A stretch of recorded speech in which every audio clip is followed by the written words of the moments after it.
Kalau suap antara pemberi dan penerima, meeting mind.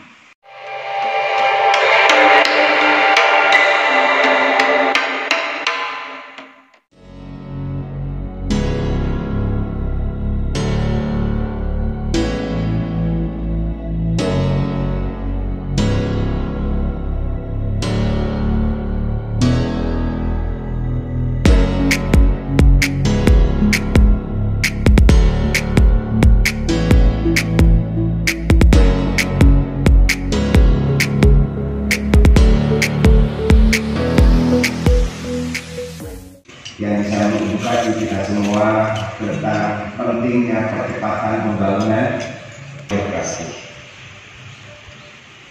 Kenapa reformasi birokrasi yang saya mulai? Karena saya berpikir bahwa menarik gerbong, melakukan perubahan, merubah habit lama menuju habit baru, menuju kecepatan pelayanan, cara yang berkelanjutan.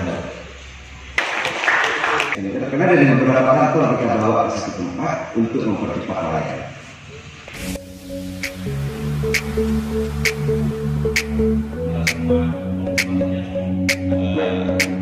Kapolres, Pak Dandim, Pak Jati, maupun anggota Dewan dan serta hadirin yang berbahagia yang hadir pada siang hari ini, mendampingi Kabupaten Pamekasan dalam kerangka, katanya Pak Bupati tadi, melesat maju Pamekasan sejajar dengan kabupaten-kabupaten yang maju di Indonesia.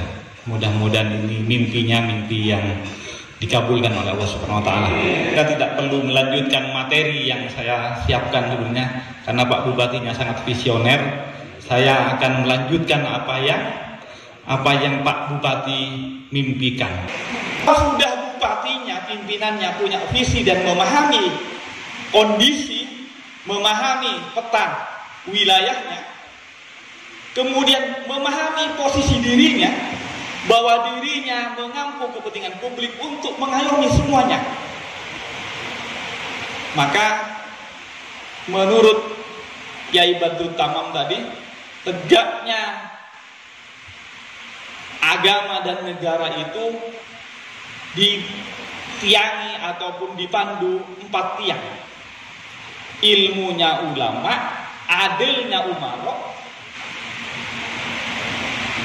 dermawannya para pengusaha, para juragan, doanya para umatnya. Maka kalau ini sevisi, selesai urusan. Bukan uang dari kantong saya, tapi kantongnya dari rakyat banyak dikumpulkan dari pajak dan distribusi untuk kemudian apa? Menyelenggarakan urusan-urusan bersama. Maka pada saat itu urusan bersama yang dipimpin oleh Bupati selesai sudah urusan publik.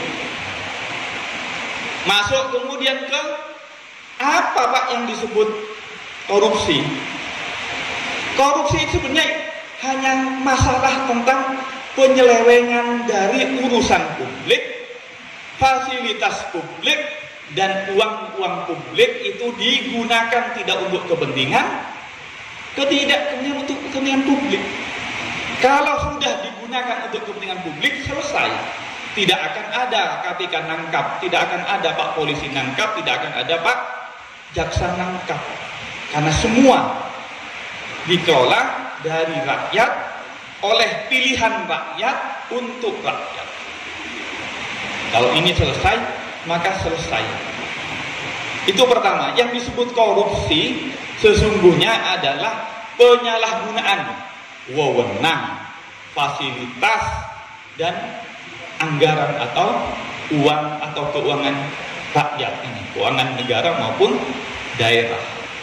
Kalau sudah ini tidak disalahgunakan, dikelola untuk kepentingan masyarakat, maka sesungguhnya tidak ada korupsi di dalamnya. Yang disebut korupsi sebagaimana diatur di Undang-Undang 31 99 Junto 20 2001, ada 30 pasal dari pasal 2 sampai ke pasal 34-an.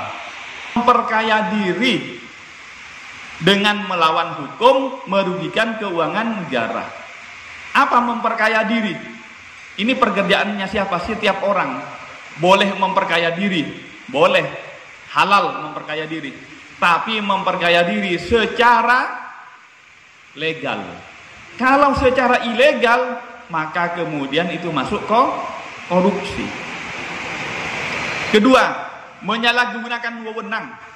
Yang punya wewenang tentu yang memiliki potensi menyalahgunakan. Kalau tidak punya wewenang tidak bisa. Siapa yang punya wewenang? Siapapun. Kepala desa, di atasnya camat, di atasnya kepala dinas, di atasnya bupati. Apakah dewan tidak bisa? Bisa juga menyalahgunakan wewenang. Menyalahgunakan wewenang merugikan keuangan negara, menguntungkan diri atau orang lain atau korporasi. Kalau kemudian wewenangnya, kan namanya tadi wewenang publik ya. Wewenang publik itu harapannya dikumpulkan bersama-sama untuk urusan publik.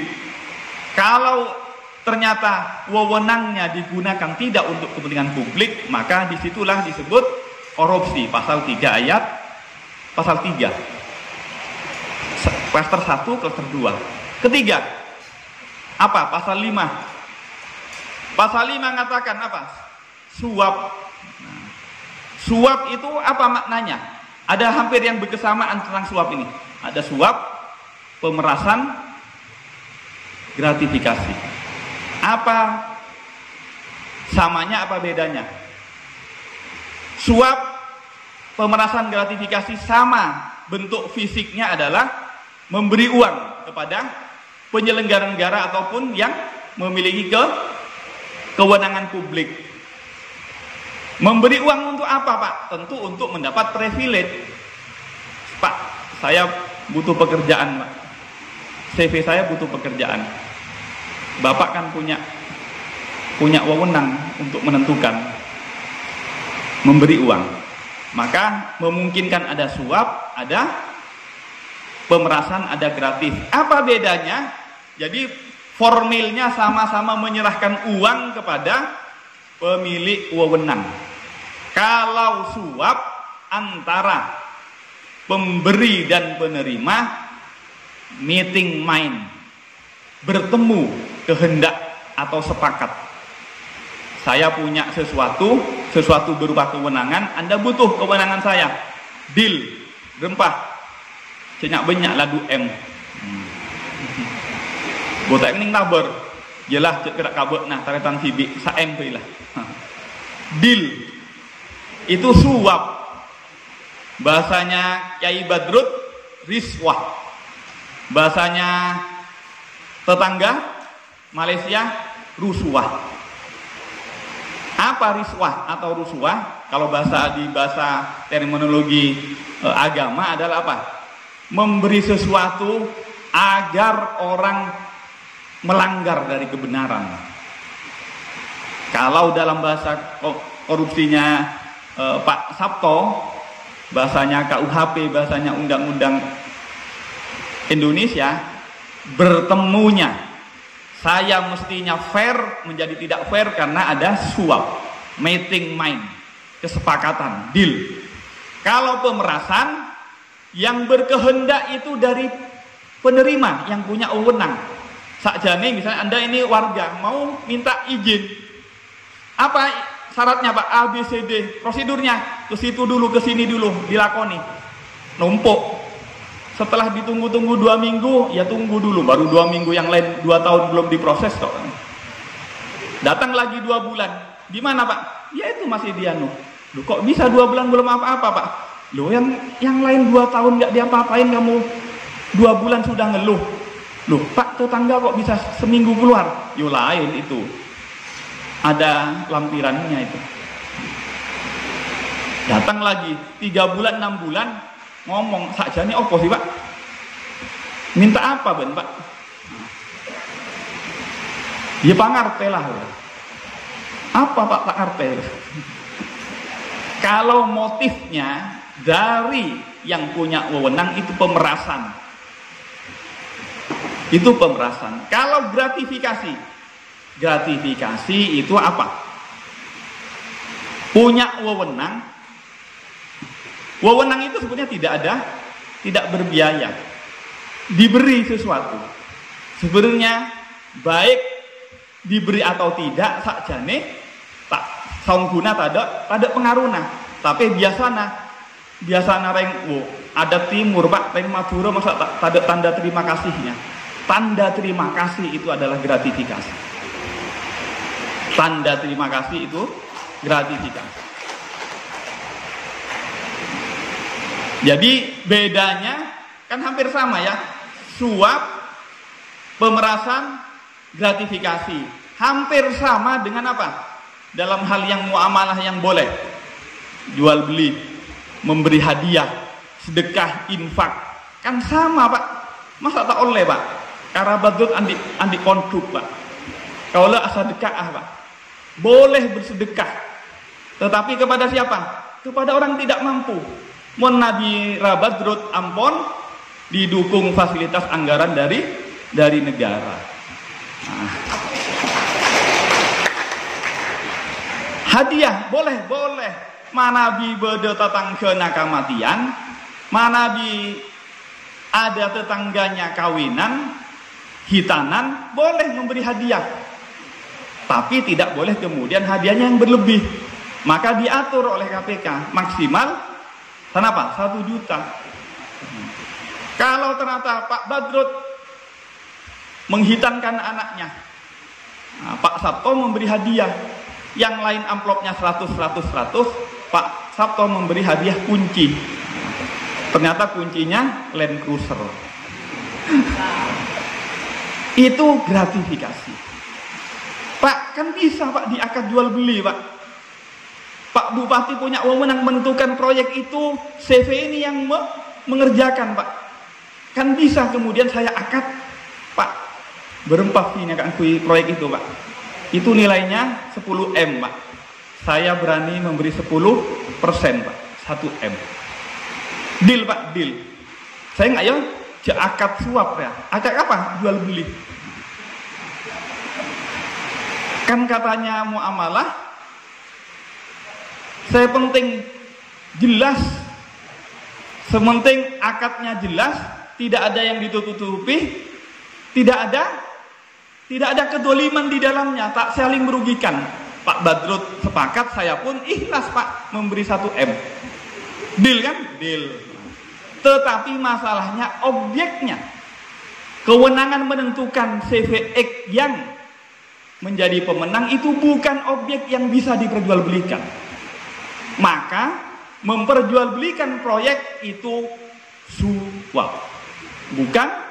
Bukan jual beli, bukan barang jual beli. Bukan barang jual beli. Itu masalahnya. Kalau Pak Badrut andi perusahaan batik, nah, kemudian Anda deal mau beli, silahkan jual beli. Pak Kapolres selain jadi Kapolres punya bisnis apa Pak? Misalnya sapi, penggembungan sapi. Beli ke Pak Kapolres karena punya peternakan penggembungan sapi. Boleh beli, boleh. Akadnya apa? Akad jual beli. Tapi kalau proyek bukan sesuatu yang bisa diperjualbelikan. Majek kasar Pak. Nanti bisa dihaluskan.